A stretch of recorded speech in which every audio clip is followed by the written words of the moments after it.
Sa nakaraan ng ating video, ay ginamit nga nila Guling Fei ang kanilang mga makukulit na Sword Spirit, upang atakihin at pabagsakin ang isa sa mga maestro level na tauhan ni Yu Fuyao.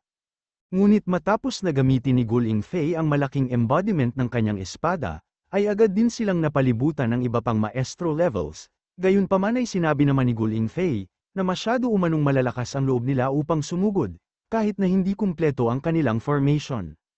Samantala sa northwest naman ng Royal Capital, habang patuloy ang mainit na labanang nagaganap sa pagitan nila ng mga Satanas at ni Shu, ay ginamit nito ang kanyang sword power na nababalot ng kidlat, upang umatake sa mga Satanas na mabilis namang umiwas, pero kahit nga hindi sila tinamaan ng mga espada, ay nangisay naman sila sa mga kidlat ng ating bida.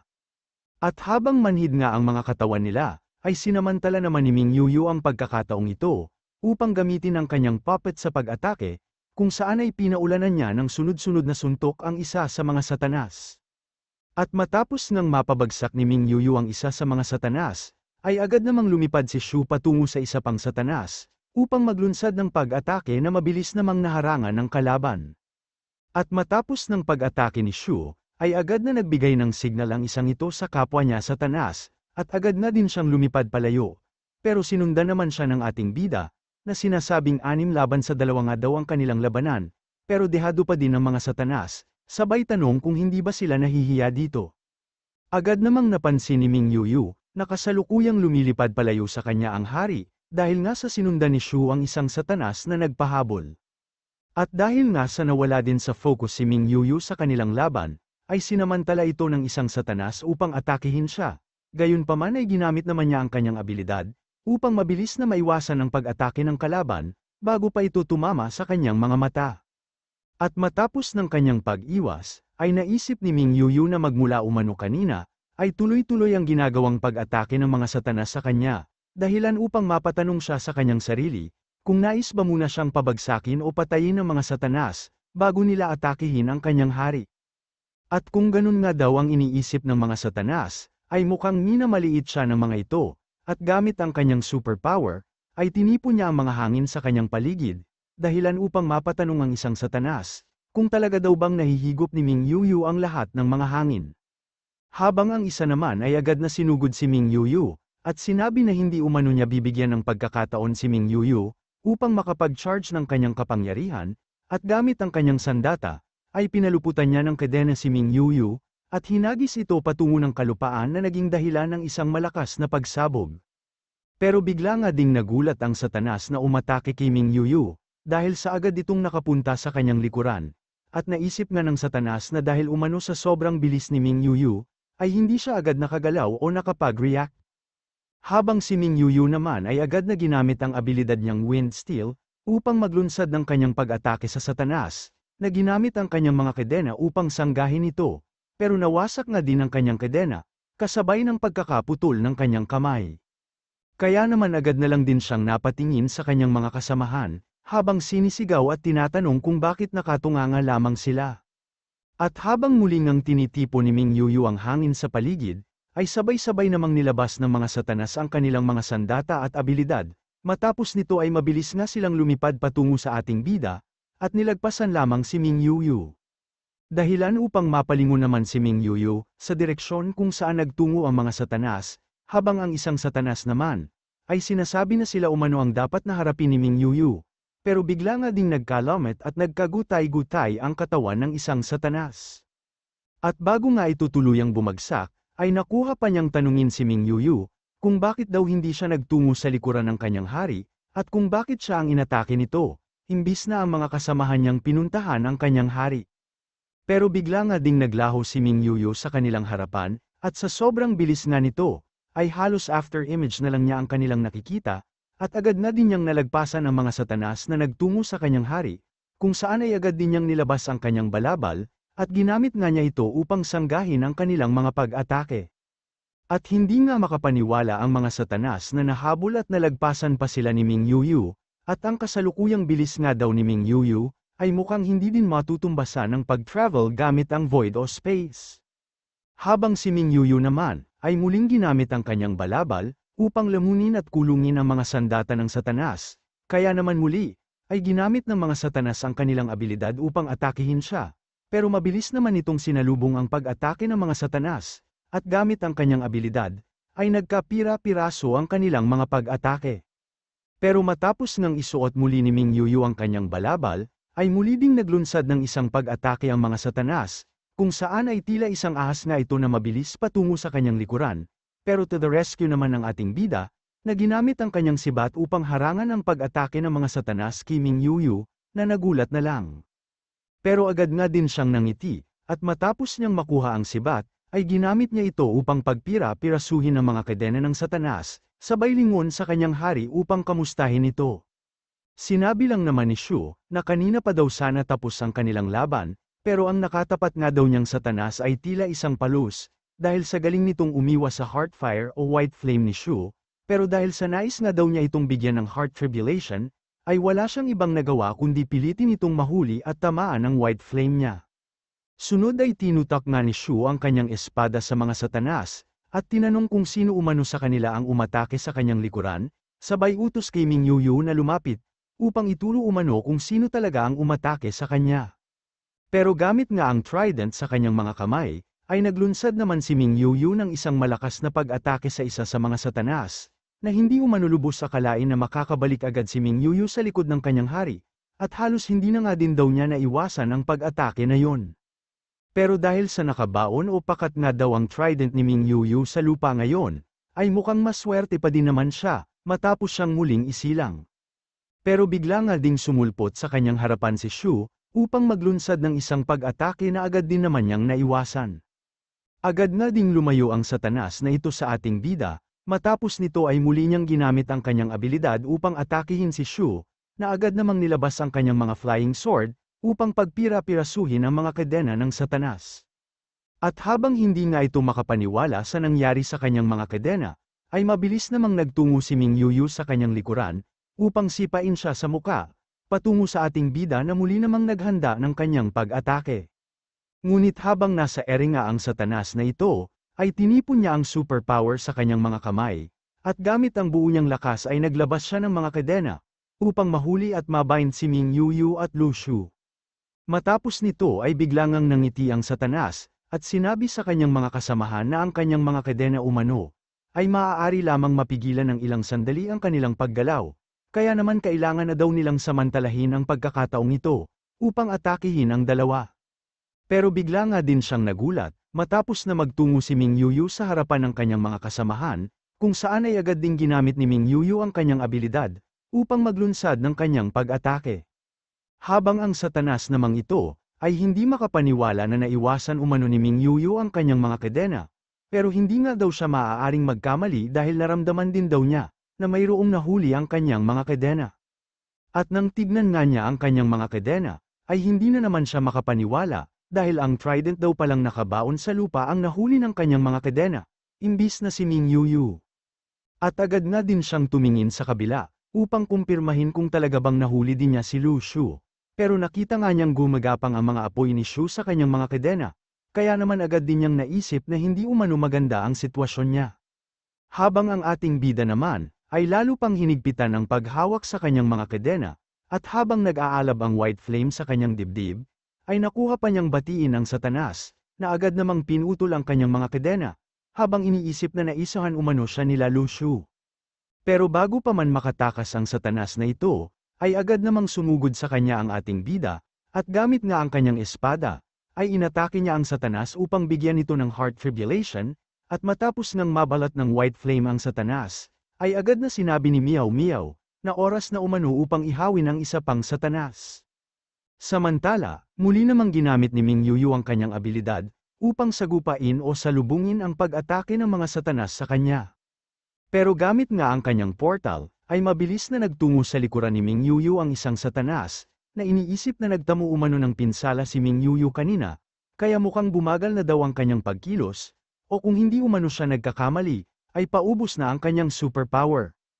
Kaya naman pag nagpatuloy daw sila sa pag-atake, ay tiyak na hindi na magtatagal si Ming Yuyu, at muli ay naglunsad na siya ng kanyang pag-atake patungo kay Ming Yuyu, pero bigla namang ginamit ni Shu ang kanyang Yin Restoring, upang protektahan si Ming Yuyu laban sa pag-atake ng satanas. Agad na ding nagtungo si Shu sa tabi ni Ming Yuyu, upang harangan ng lahat ng pag-atake ng mga satanas, dahilan upang mainis naman ang isang ito, pero agad na ding nagdilim ang kanilang mga muka, matapos na magbukas ng isang space si Shu, kung saan ay makikita natin ang kanyang Snow Mountain. At matapos ngang lumabas ang mga kidlat sa Snow Mountain ni Shu, ay agad ding nangisay ang mga satanas na tinamaan nito, at dito nga ay sinabi ni Shu na dati umano, ay gumamit siya ng array o formation upang ubusin ang mga Blackwing Army, kaya malamang na alam na din ng mga satanas ang patungkol dun, dahilan upang baguhin niya ang kanyang estilo ngayon. Sunod ay binigyan nga niya ng Marrow Fruit si Ming Yuyu, at sinabi na maswerte pa din daw siya, at dahil nga daw sa pinakitang pag-atake ni Xiaoyu sa Inner City kanina, ay nagkaroon siya ng inspiration, at hindi man daw ito tulad ng pag-atake ni Xiaoyu, ay masasabi naman niyang mabisa pa din ito. At habang nangingisay nga ang mga satanas, ay mabilis na nagtungo sa kanilang likuran si Ming Yuyu, kung saan matapos siyang makapaglunsad ng pag-atake, ay naisip ng mga satanas na bumalik na naman daw ang bilis ni Ming Yuyu, kaya napapatanong sila kung ang prutas daw ba na binigay sa kanya ni Shu, ang dahilan ng mabilis na pagbabalik ng kanyang superpower at bilis.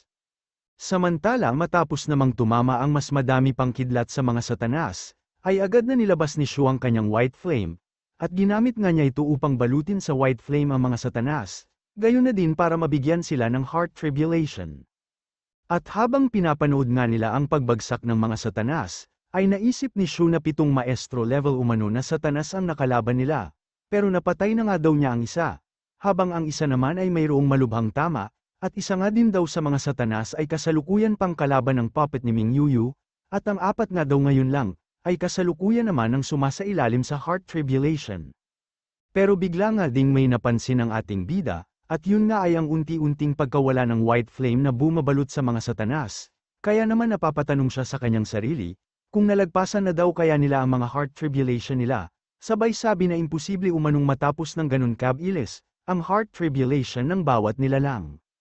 At bigla ngang sinabi ni Miao Miao, na ang dahilan umano kung bakit nawala ang bumabalot na White Flame sa kanila, ay hindi dahil sa nalagpasan na nila ang kanilang Heart Tribulation, kundi dahil sa tuluyan ang nawala ang kanilang pag-iisip, at ganap na din silang naging mga halimaw na walang pag-iisip, o sariling pag-iisip. Samantala sa Royal Capital naman sa Inner City, ay wala pa ding katapusan ang pag-atake ng pangunahing hukbo ng mga satanas, at dahil sa nahihirapan na sa laban ang mga sundalo ng ating bida, ay napapamura na ang isang ito, habang tinatanong kung ito na daw ba ang katapusan niya. Pero bigla ngang lumundag sa ulo ng satanas ang squirrel nila Shu, at habang masyado ang kanilang gulat, ay ginamit nito ang kanyang abilidad, upang papasukin sa Dreamland ang mga satanas, na kasalukuyang kalaban ng mga Dragon Guards. Agad namang napansin ng mga Dragon Guards ang ginawa ng squirrel, kaya naman sinabi nilang ito na daw ang pagkakataon nilang umatake, at habang nananaginip nga ang mga satanas, ay isa-isa nilang pinagpapatay ang mga ito. Samantala matapos nga nilang mapatay ang mga satanas sa lugar, ay agad na nagtungo sa balikat ni Heitan ng squirrel, kung saan ay nakuha pa nga nitong magyabang, at sinabi na kapaki-pakinabang daw talaga ang kanyang abilidad, di ba? Agad namang sinabi ni Heitan na may pakinabang nga umano ang abilidad niya, pero bakit tila nahilo lang daw ang mga satanas dahil sa ikli ng pagtulog nila, sabay tanong na din, kung bakit hindi niya patagalin ang tulog ng mga satanas, tulad ng pagpapatulog niya sa mga Blackwing Army noon. Pero bahagyang ang nagdilim ang muka ng squirrel, at sinabing para umano madala niya ng tuluyan sa Dreamland ang mga satanas, ay kailangan na mayroon silang kaisipan tulad ng sa mga pangkaraniwang nilalang o tao. Sabay sabi na totoo naman daw na may kaisipan din ang mga satanas na kalaban nila, pero sa ngayon nga daw ay tila hindi nila ito nagagamit, at ang pagnanais nga lang daw nila ngayon, ay nakatuon sa utos ng mas nakakataas sa kanila. At dahil sa kontrolado sila ni Ching Kung, o ng mas nakakataas na Blood Demon, ay tila may barrier umanong bumabalot sa utak ng mga satanas, at ang barrier umanong yun, ay tila sinelyuhan ang pagnanais at kaisipan ng bawat satanas. At sa kasalukuyang lakas nga daw na meron ng squirrel ngayon, ay nakakagawa lamang siya ng maliit na lummet sa barrier ng mga satanas, at gamit ang kanyang abilidad, ay nagkakaroon lamang sila ng pansamantalang pagkahilo, o pansamantala lamang na nagugulo ang kanilang kaisipan. Kaya naman matapos na patayin ni Heitan ang isa pang satanas, ay sinabi niyang sapat na umano ang nagagawa ng squirrel, dahil malaking bagay na nga daw para sa kanila, ang maikling sandali na nabibigay ng squirrel, na napakamot na lang naman sa ulo habang binabanggit ang pangalan ni Heitan. Nabigla nga siyang dinampot, at sinabi na magtungo na lang daw siya sa ibang Dragon Guards upang dun tumulong, dahil kayang-kaya na daw niyang depensahan ang lugar na ito, at agad nga niyang hinagis ang Squirrel patungo sa iba pang mga Dragon Guards. Pero ayos lang din naman daw ito ayon sa Squirrel, dahil bilang nakakatanda o big brother nga daw ng mga Dragon Guards, ay obligasyon niyang protektahan ang mga junior brothers niya, kasabay ng paggamit niya sa kanyang abilidad, at pagsipa sa muka ng isang Satanas. At matapos nga ng kanyang pagsipa sa Satanas, ay sinabihan nito ang kanyang mga junior brothers o Dragon Guards, na magmadali na umano sa pag-atake, dahil hindi magtatagal ang epekto ng kanyang abilidad. At tila nawala nga ang epekto ng abilidad niya sa isang Satanas na ito, pero bago pa man tumama sa Squirrel ang kanyang mga matatalas na kuko, ay mabilis naman itong umikot upang maiwasan ang pag-atake ng Satanas. At sa paglapag nga ng Squirrel, ay napapatanong ito sa kung ano-umano ang nangyayari, at kung bakit mas mabilis na nawala ang epekto ng kanyang abilidad sa pagkakataong ito. Bukod dun ay napapaisip nga din ng Squirrel, kung nasa malapit daw kaya ang commander ng mga Satanas, at kung nagbigay daw kaya ito ng panibagong kautusan, na naging dahilan ng agarang pagkawala ng epekto ng kanyang abilidad. Pero kung nagtungo nga daw talaga dito sa Royal Capital ang commander ng mga Satanas, ay tiyak naman daw na susunod din sila Yunyi at Tiger Holder, dahil nasa ilalim sila ng isang decapitation operation, o misyon upang patayin ang bagong commander ng mga Satanas. Pero bigla nga din siyang nagulat, matapos niyang marinig na sumisigaw ang mga Imperial Dragon Guards, kung saan ay sinasabi nilang kailangan daw mag-ingat ni Zhang, at agad na din niyang nakita na nahuli ng mga Satanas si Zhang, pero wala namang magawa ang kanyang mga kasamahan, kundi isiga ang kanyang pangalan. Habang si Zhang naman ay napapamura na lang, dahil hindi nga daw niya lubos akalain, na sa grupo ng mga mahihinang nilalang na Satanas, ay may mangilan ilan sa kanilang mga Stage 1, at nagtatago nga ang mga ito sa gitna ng mga Stage 3 cultivators na Satanas. Pero ang hindi nga daw niya matanggap, ay nagamit sa kanya ang estilo na ginagamit nila sa pakikipaglaban. Habang si Dong Ye naman, ay sinabi na hindi na umano ito ang oras upang alalahanin pa niya ang patungkol sa bagay na yun. At wala nga din daw ang kanilang hari dito ngayon upang iligtas siya, sabay tanong kung ano na lang daw ang mangyayari kay Zhang, kung sakaling mahulog siya sa pulutong ng mga Satanas sa ibaba ng pader. Sunod ay ipinag-utos nga ni Dong Ye, na atakihin ng mga Imperial Dragon Guards ang mga lumilipad na Satanas, at agad nga nilang pinaulanan ng mga talim ng World Tide ang mga Satanas, na sunod-sunod namang namamatay. Pero matapos na mapansin ng isang ito ang pag-atake nila Dong Ye, ay agad nilang ginamit si Zhang bilang panangga sa mga talim ng World Tide, at hindi nga sila makapaniwala, na darating umano ang araw kung saan ay tatama sa Black Armor, ang mga talim ng World Tide na parehas ginawa ni Li Xiang. At habang hawak nga ng mga Satanas si Zhang, ay sinabi nito na ang mga World Tide umano nila, ay hindi siya mapapatay dahil sa mga suot niyang Black Armor. Gayunpaman ay patuloy pa din naman daw sa pag-atake ang mga Satanas. Kaya hindi rin sila maaaring tumigil sa pag-atake gamit ang World Tide nila. At muli ay pinaulanan nga nila Dong Ye ng talim ng World Tide ang mga Satanas sa himpapawid. Sunod ay naghanda nga ng panibagong pag-atake sila Dong Ye, at masyado nga ang gulat ng mga Satanas, matapos nilang ma-realize na patungo sa kanila ang pag-atake nila Dong Ye, na agad din namang tumama sa mga Satanas, dahilan upang mabitawan nila si Zhang. At habang pabagsak nga si Zhang, ay sinabi nito na hindi umano niya lubos akalain, na ang puwersahang pagpapataas ng cultivation na natuklasan niya sa Earth, ay mapapakinabangan niya sa pagkakataong ito, sabay sabi na tama umano si Zhu Jin, at talagang kailangang magbasa ng libro ang mga tao. Sunod ay sinabi nga ni Zhang, na puwersahan na umano niyang papataasin ang cultivation niya ngayon, kahit pa ang kapalit nito ay ang maaaring pagkapinsala ng kanyang katawan at cultivation, dahil maaari naman daw siyang humingi ng pulang prutas sa pagbabalik ng kanyang hari, o marrow fruit upang magbalik ang kanyang cultivation.